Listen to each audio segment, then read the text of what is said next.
Oi, pessoal, sejam bem-vindos a mais um episódio do Você Pode. Esse espaço seguro para conversas profundas sobre saúde emocional, inclusão e pertencimento. Hoje a gente recebe uma médica que humaniza, a psiquiatra e nos faz repensar a forma como cuidamos da saúde mental das crianças e adolescentes. Doutora Francine Ferreira é psiquiatra pela Unifesp, psicanalista junguiana e tem uma trajetória marcada pela escuta sensível e pela busca de um cuidado que começa antes do diagnóstico, começa na presença, na observação e no acolhimento. Francine, é uma honra ter aqui você conosco. Obrigada imensamente pela oportunidade de falar com você de temas são tão sensíveis hoje em dia, né? A gente fala de crianças e adolescentes, mas é o ser humano. Eu falo que o ser humano precisa, hoje, mais do que nunca, precisa ser acolhido, precisa de um acompanhamento. E eu acho que você, na sua profissão, você escuta tanta coisa, vê tanta coisa que eu deduzo que também você precisa se cuidar, né? Também. Então, me conta, para começar, me conta como você despertou para sua jornada, para essa profissão tão importante na vida da gente aqui. Obrigada pelo convite. É um prazer estar aqui. Nossa, a gente que agradece. Eu gosto muito de falar sobre psiquiatria. Eu amo a minha profissão, então falar sobre ela é bem gostoso. Bom, a psiquiatria eu já queria fazer desde a minha adolescência. Eu sempre gostei de ler muito e eu li um livro que me marcou e era um livro de um terapeuta que ia conversando com o paciente, enfim. Então, desde a minha adolescência eu queria fazer psiquiatria. Então, eu entrei na medicina para fazer psiquiatria. Já determinada a fazer psiquiatria. Acho que uma coisa que sempre me tocou muito. E aí, quando eu entrei na psiquiatria, a gente passa, dentro da residência, a gente passa na infantil, na álcool e drogas, a gente passa na geriatria, são vários estágios. E eu lembro de ter passado na infantil e falar assim, eu nunca vou fazer, porque eu não sei, não consigo, acho muito difícil isso aqui. E aí, fui fazer psicoterapia, fui fazer a psicologia junguiana, né? Então, fui seguindo o caminho até que eu tive filhos. Começou aí. Começou aí. E, na verdade, não. Começou quando eu tive dificuldade com os meus filhos. Quantos filhos? Eu tenho 2. Um de 7 e outro de 9, né? E aí, eles ali com 6, 7 anos, mais irritados. Meu marido é psiquiatra. E aí eu cheguei desesperada pro meu marido. Falei, meu Deus do céu, os meninos não estão bem, tem alguma coisa, eu acho que eles têm alguma doença, não é possível. E aí ele, calma. E aí eu fui procurar uma amiga que faz orientação parental. Quando ela começou a fazer orientação parental, e ela foi me ajudando. Olha, fala desse jeito, fala diferente e tal. E os meninos mudaram. Então, quando a gente mudou, os meninos mudaram completamente.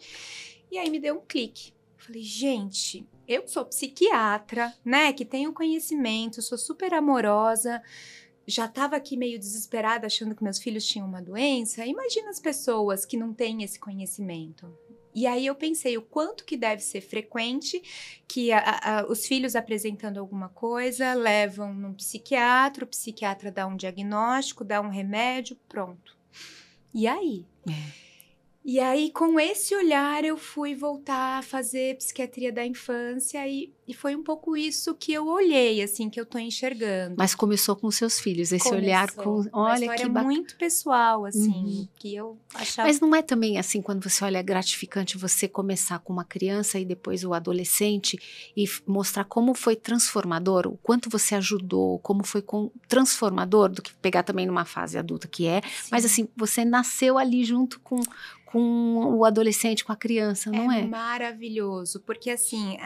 As coisas, elas começam na infância, né? Então, se a gente tem essa oportunidade única de olhar ali para uma criança que está se desenvolvendo e, de alguma forma, poder mudar a trajetória, né? A gente realmente consegue transformar a vida, né, daquelas crianças. E, às vezes, quando a gente pega adultos, é claro que a gente ajuda, mas é muito diferente de quando a gente tem uma mudança que pode ser de direção mesmo na infância, né? E deduzo que seja muito diferente, né? Uma criança...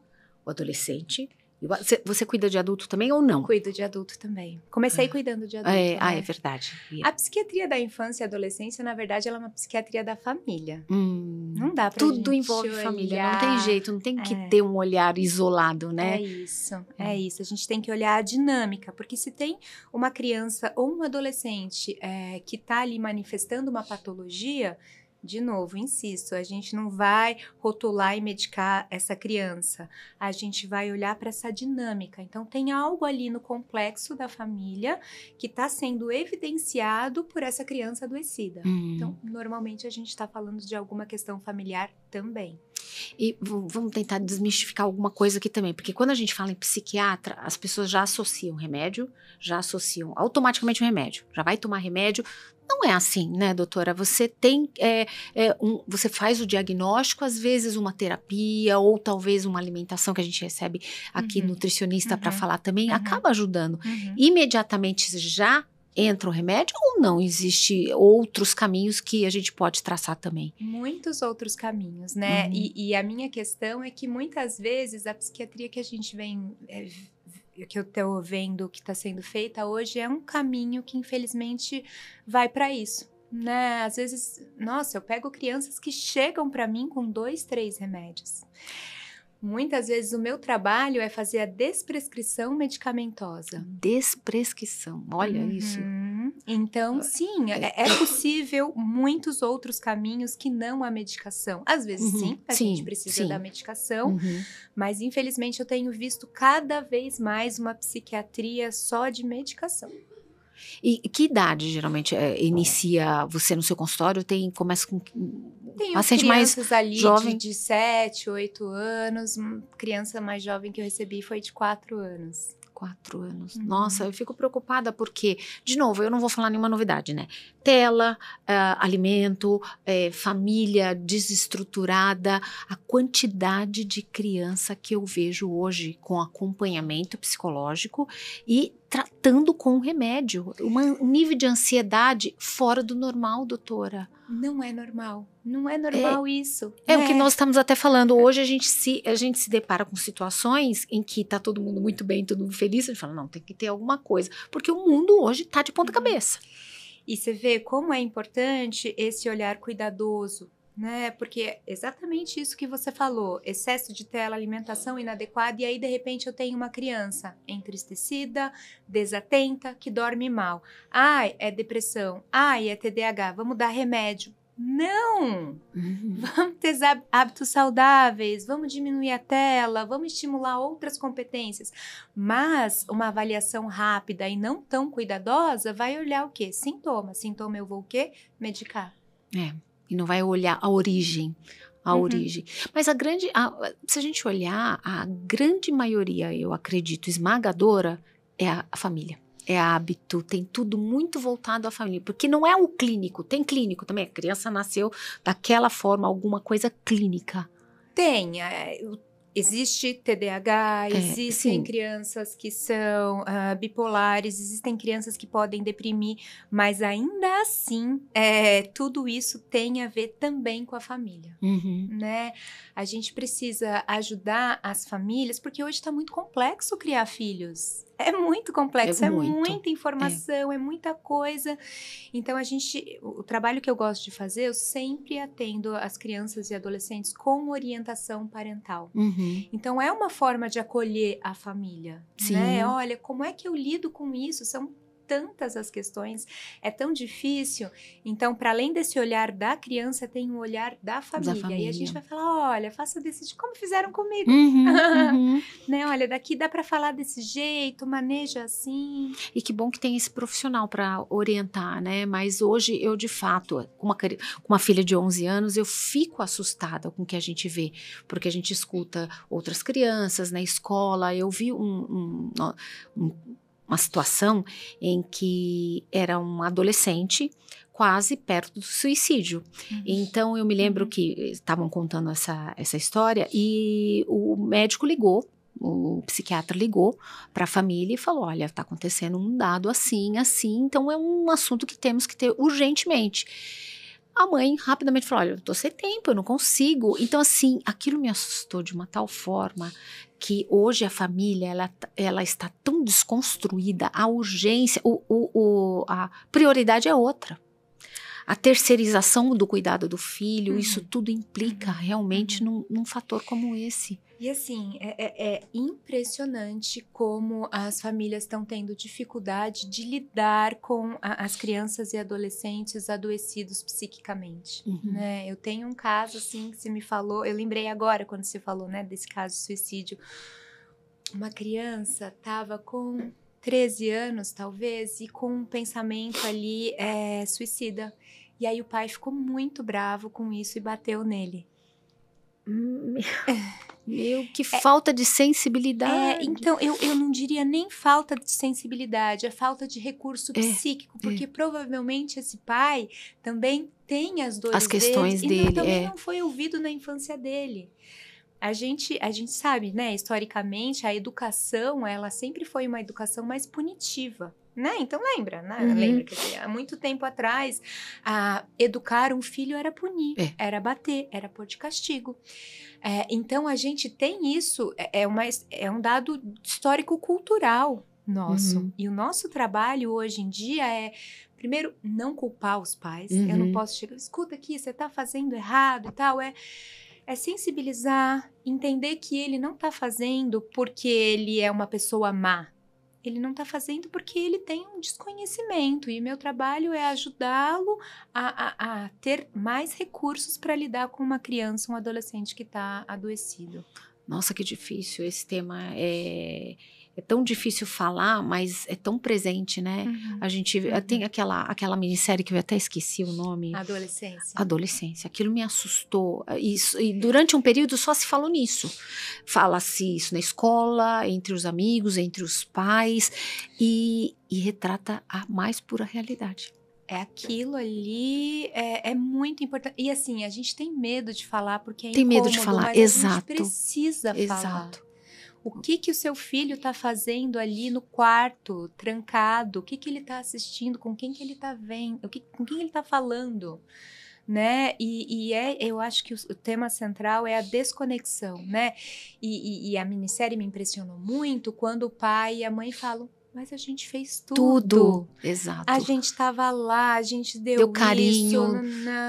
A gente estava, enfim... Eles estavam achando que eles estavam fazendo o melhor deles. Mas então, doutora, aí, trazendo para a nossa realidade, falando até por mim, a gente tenta se cercar de absolutamente tudo. Dando amor, estando conectado muito com a criança, tira a tela, fica num jantar, eu estava até comentando com os amigos, o jantar em casa é familiar, não tem tela, não tem TV, ninguém come na frente da TV, e você tá no quarto, eu sempre atenta com quem tá falando, quem vai em casa, quem são os amigos, e uma brecha, né? Os pais da minissérie. É que no caso da minissérie, eu nem acho que eles estavam tão atentos assim. Eles deixavam ele muito tempo sozinho, né? Então, pelo que você tá falando, você vai me descrevendo uma cena familiar que me parece muito suportiva. Muito adequada, muito atenciosa. E lá, eu acho que eles até tinham isso, mas aquela coisa de estar mais perto... É muito comum isso, assim, né? Eu, infelizmente, atendo um caso muito grave e que a questão era exatamente essa. A menina estava muito adoecida, passando muito tempo dentro do quarto e a mãe chegou para mim e falou assim, eu não percebi, porque ela não é normal? A adolescente não fica mais tempo mesmo, não quer ficar quieto no quarto... E tem um limiar aí que é muito difícil, o quanto que a gente respeita o espaço, porque é importante que isso seja feito, e o quanto que a gente está ali para olhar. Então, as duas coisas são importantes, né? Mas a gente tem que estar ali de olho muito Mas é pertinho. difícil dosar, né? Como você não invadir... Porque o adolescente tem esse negócio, você tá invadindo o espaço dele, mas você tá sempre com aquele olhar. É muito difícil isso. É difícil, mas a adolescência, ela é marcada por essa ambiguidade, né? Então, essa ambivalência. Ao mesmo tempo que o adolescente eu quero ficar sozinho, não quero falar com ninguém, pá, bate a porta, ele tá lá sozinho querendo estar com alguém.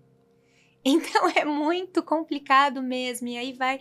Mas quanto mais você estiver conectado com o seu filho, você vai entender de verdade que momento que é para estar perto e que momento que é para estar mais longe. Né? Hoje eu vejo muito a questão também do bullying, né? E é um tema que me preocupa bastante. Você sabe que a minha filha tem a deficiência e até hoje, ela está com 11 anos, a gente vê, ela faz tratamento, ela faz terapia, então nós somos muito presentes na vida dela, então temos essa coisa de tela não, então nós sempre controlamos e estamos sempre por perto. Mas a adolescência, o que me preocupa muito, ela começa a conhecer muito mais o corpo, comparações com as outras crianças, as outras meninas, aí vem a fase de gostar de um amigo ou uma amiga que seja, e aí começa a trazer para ela a deficiência. Então, não só ela, mas eu já vi outros casos também. Essa é uma fase difícil, essa é uma fase complicada. Deduzo que você tenha no consultório crianças com deficiência e questões de bullying, ou que seja, não totalmente pela deficiência, mas o bullying em si. É muito difícil isso. Eu tô no medo ainda, tô numa fase assim que me preocupa esse período, né? É bastante complicado. O bullying é muito grave se a gente olhar da perspectiva que não é uma rejeição, não é uma pessoa que tá ali te rejeitando, é uma rejeição coletiva. É como se a gente estivesse falando, olha, ninguém aqui gosta de você, você está sendo excluído. E o que é mais importante para adolescentes? Se sentir pertencendo, né? É por isso que eles acabam entrando nessas coisas de competição e às vezes entra no tal do pod, vai entrando um monte de questões. Por quê? Porque quer ser igual, quer pertencer. E aí, de novo, né? Quando a gente consegue construir dar esse suporte para os nossos filhos, eles terem ali uma autoestima consolidada, vai ser mais fácil, né? A gente conseguir ajudá-los a transitar por esse meio que a gente sabe que é bastante cruel. Atendo muita gente, né? Então, tem muitas crianças e adolescentes que vêm com esse tema no consultório. Mas tem uma coisa muito interessante de a gente pensar. Gosto muito do Gabor Maté, que é um médico canadense, e ele vai falando para a gente diferenciar o que é o trauma do evento traumático. Então, muitas vezes a gente vê que as crianças sofrem bullying, mas elas sofrem bullying e elas não contam para ninguém, nem para a família e nem para a escola, porque elas não se sentem seguras. Né? Então, de repente, o evento traumático é o bullying, mas o trauma real é não poder contar com ninguém para falar daquela dor. Isso é interessantíssimo, isso é importante, realmente observar, não é o bullying em si, é o fato dela, por que ela não comenta, por que ela não fala, seja para família, um amigo que seja, isso é importante. Tem um livro chamado A Geração do Quarto, do Hugo Monteiro, que muitas, assim, ele entrevistou, acho que, não lembro agora o número, mas muitas crianças e adolescentes, e aquelas que eram vítimas de bullying, elas se sentiam absolutamente solitárias, porque elas não contavam para ninguém, porque os pais nunca estavam em casa, ou era quem vivia era babá. E aí, se a gente for entrar nesse tema, também tem algumas casas, né? Quando a gente vai ver quem pratica o bullying, muitas vezes é uma criança que vem de um lar violento. Então, ela vive a violência em casa. Nossa, até me arrepiei, porque eu também eu lembrei de um outro caso em que, acho que ela tinha uns 7 anos, uma psicóloga amiga também, estava falando, lógico, de um tema assim, que ela estava num grupo e estavam conversando sobre bullying e a maldade não é maldade, assim, o comportamento de algumas crianças. E tinha uma criança que ela falou que gostava de fazer o outro sofrer. Isso me assusta, porque eu fico pensando, que mundo que eu tô deixando para minha filha? Quando você vê crianças falando que gosta de ver o outro sofrer.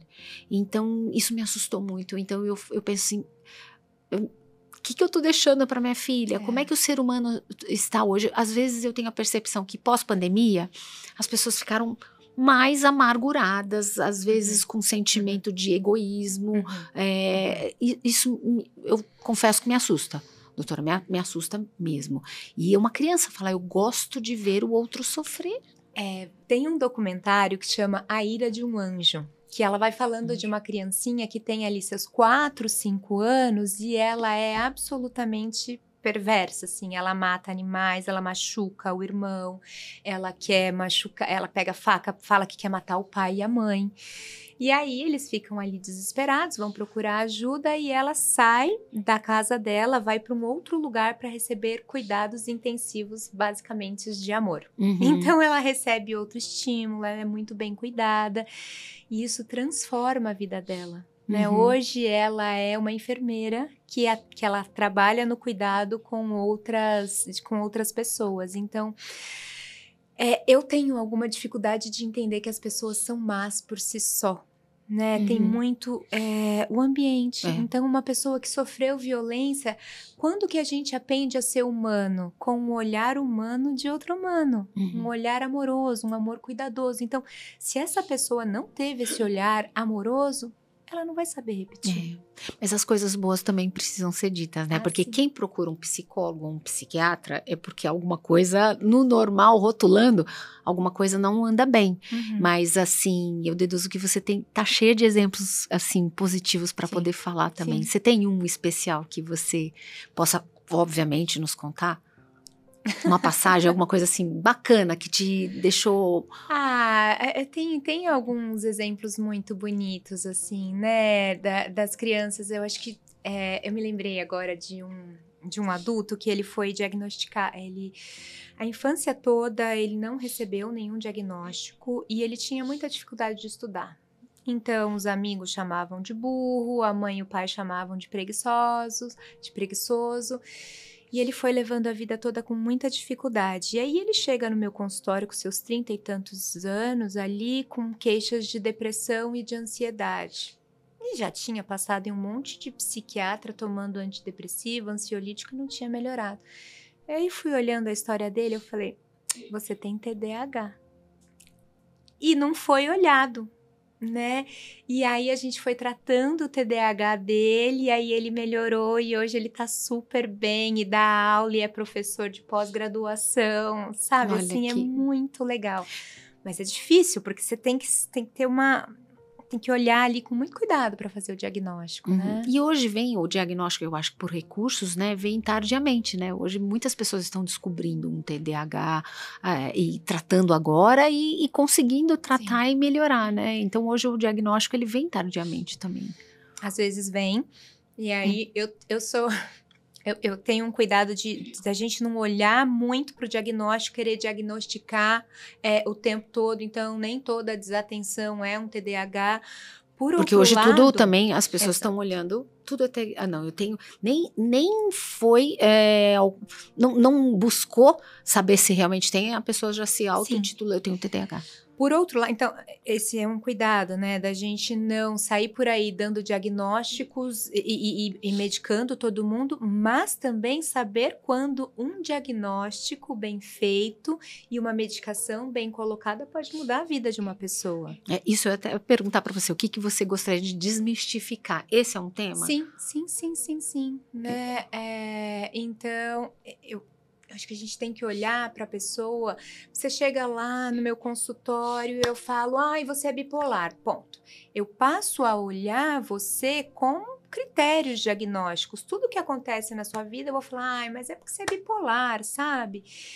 E a gente tem que desgrudar um pouco isso. Eu tenho que olhar para o ser humano que você é, para suas complexidades. Cada ser humano é um universo inteiro, né? Então, se eu só ficar olhando, você é bipolar, toma esse remédio, eu tô deixando de te ver como ser humano, né? Então, acho que esse é um cuidado importante. E não é só porque é bipolar, ele tem outros tipos de reações, comportamentos, que não é voltado porque ele tem bipolaridade, né? Então, esse é um tema para desmistificar mesmo. Tem alguma outra coisa?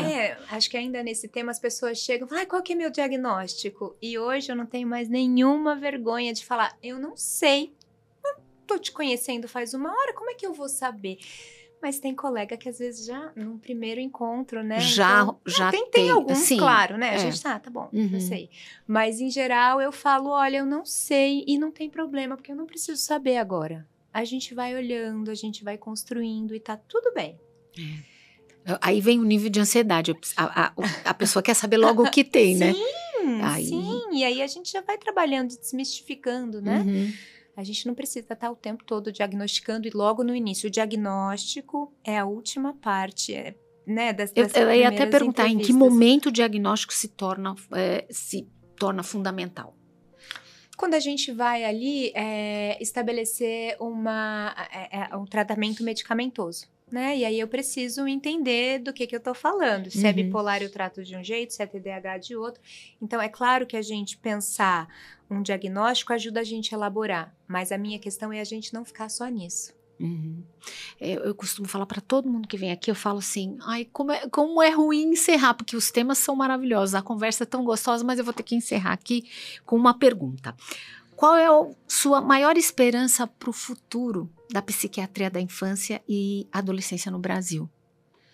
Acho que um olhar mais cuidadoso, né? Um olhar que não olhe apenas para a criança, mas que olhe para o entorno, para a família, para a escola. A criança...